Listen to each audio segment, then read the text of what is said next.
Ang interaksyon ng demand at supply, ekwilibryo sa pamilihan. Ang ekwilibryo sa pamilihan ay isang kalagayan sa ekonomiya kung saan ang supply ng isang produkto o serbisyo ay katumbas ng demand.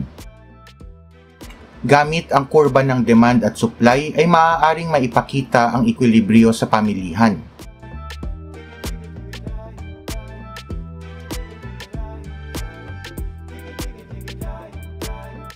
Ang punto kung saan nagtagpo ang kurba ng demand at kurba ng supply ay tinatawag na punto ng ekwilibryo, kung saan nagkasundo ang producer at consumer sa isang takdang presyo at takdang dami.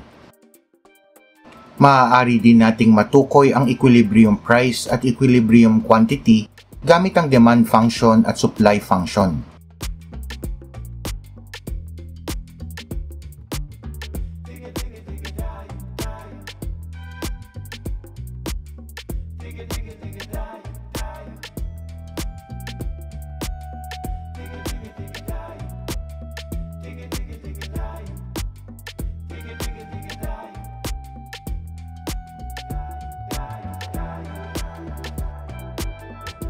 Tandaan na mayroon lamang ekwilibryo kapag may pagkakasundo sa presyo sa pagitan ng producer at consumer.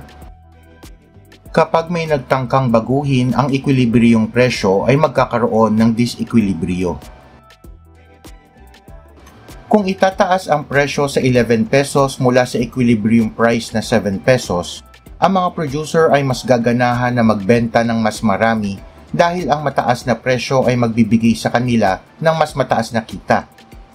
Ngunit ang pagtaas ng presyo ay makakabawas naman sa kakayahan ng mga consumer na makabili. Magkakaroon ng surplus o labis na supply sa pamilihan dahil mas mababa ang demand sa supply. Kung ibababa naman ang presyo sa 5 pesos, ang mga consumer ay mas gaganahan na bumili ng mas marami. Ito rin ang magiging dahilan sa pagbaba ng supply dahil ang mababang presyo ay katumbas ng mababang kita para sa mga producers. Magkakaroon ng shortage dahil sa mas mataas ang demand kaysa sa supply. Ang interaksyon ng demand at supply, ekwilibryo sa pamilihan.